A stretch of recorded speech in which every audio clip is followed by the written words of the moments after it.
বিধানসভা নির্বাচনে বাংলায় তৃণমূল কংগ্রেসের সঙ্গে জোট চায় রাহুল গান্ধী। তবে সম্মানজনক প্রশ্ন উঠতে শুরু করেছে বর্তমান। বিস্তারিত জানিয়ে দিব, সঙ্গে থাকুন। চ্যানেলে নতুন হলে সাবস্ক্রাইব করুন, পাশে থাকা বোতামটি বাজিয়ে দিন। 24 লোকসভা নির্বাচনের পর পশ্চিমবঙ্গে 2026 সালে বিধানসভা নির্বাচন। তবে ইতিমধ্যে এখন থেকেই শুরু করেছে শাসক বিরোধী ঘর গোছানোর কাজ।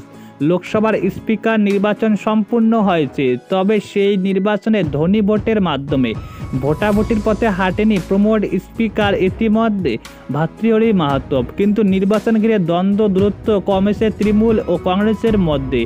দেশে তৈরি হয়েছে বিজেপি বিরোধী জোট ইন্ডিয়া। তবে স্পিকার পদের জন্য এস সুরেশকে প্রার্থী করা হয়, কিন্তু কংগ্রেস তরফ থেকে সেই নাম ঘোষণা করা হয়েছে। তৃণমূলের সঙ্গে কোনো আলোচনা করা হয়নি, তা নিয়ে ক্ষোভ প্রকাশ করে জোড়াফুল শিবির। রাহুল গান্ধী শেষ মুহূর্তে বিষয়টি জানার পর নিজেই ফোন করে অভিষেক বন্দ্যোপাধ্যায় ও মমতা বন্দ্যোপাধ্যায়ের সঙ্গে কথা বলেছে বলে সূত্রের খবর। তৃণমূলের দুই রথিনীর সঙ্গে কথা বলায় বরফ গলতে সমর্থ হয়েছে রাহুল গান্ধী। ঠিক করা হয়েছে তৃণমূলের সাংসদরা ইতিমধ্যে সুরেশকেই সমর্থন জানাবে, যদিও সেই সুযোগ মেলেনি ধ্বনি ভোট স্পিকার নির্বাচিত হওয়ায়।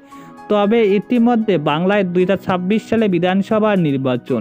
এবার লোকসভা নির্বাচনে বাংলার মাটিতে কংগ্রেস ও তৃণমূলের জোটের পথে সব কাটা হয়ে দাঁড়িয়েছে প্রদেশ কংগ্রেস সভাপতি অধীর রঞ্জন চৌধুরী। অন্ধ মমতা তার তৃণমূল বিরোধিতা 21 ভোটে রাজ্যে বিধানসভা থেকে বিলুপ্তির পথে ঠেলে দিয়েছে। আর সেই বিরোধিতা ইতিমধ্যে বজায় রেখে সুষ্ঠুভাবে জোট করতে দেয়নি দুই দলের মধ্যে। রাহুল গান্ধী ভেসেছে অধীর রঞ্জন চৌধুরীর যুক্তিতে, নিট রেজাল্ট লোকসভা নির্বাচন রাজ্যে একা লড়াই করে তৃণমূলের আসন বাড়লেও বামেদের সঙ্গে জোট করে কংগ্রেসের আসন কমে গিয়েছে উল্টো একটি। সেই সঙ্গে অধীরের বিরুদ্ধে সরাসরি অভিযোগ উঠেছে রাজ্যে অন্তত 6টি লোকসভায় তিনি বিজেপিকে জেতাতে সাহায্য করেছে। সেই অভিযোগ যেমন তৃণমূল তুলেছে, তেমনি তুলেছে কংগ্রেসের একাংশ।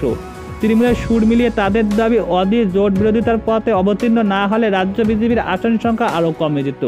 12 থেকে দাঁড়িয়ে কমে আসত 6।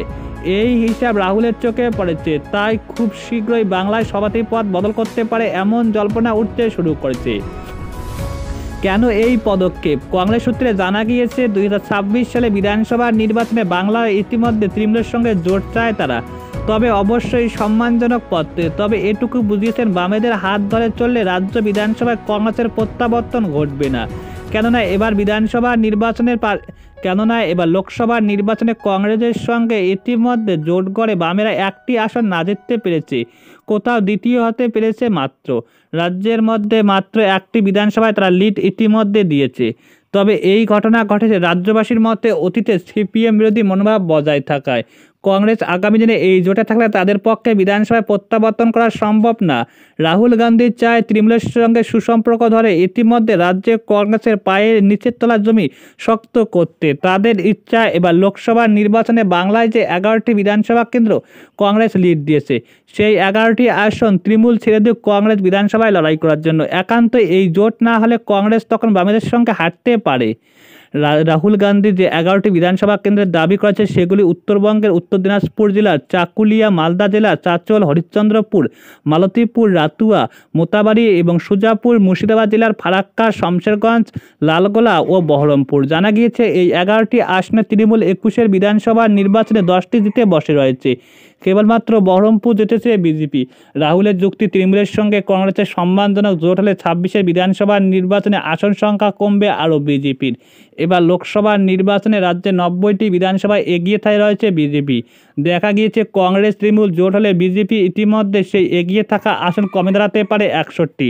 তৃণমূল সূত্রে জানা গিয়েছে, মমতা কখনো কংগ্রেসকে জমি থাকতে নারাজ রাজ্যে, কেননা তাদের সিপিএমটি চট করে যাওয়া সম্ভব নয়। আবার সম্মানজনক জোটের কথা বললে 90টি আসন ছাড়ার দাবি মেনে নেওয়া সম্ভব নয়। তাই আপাতত ইতিমধ্যে ধীর গতিতে এগাবে। সব মিলিয়ে নজরটা মনে করেছে গোটা রাজ্যবাসী।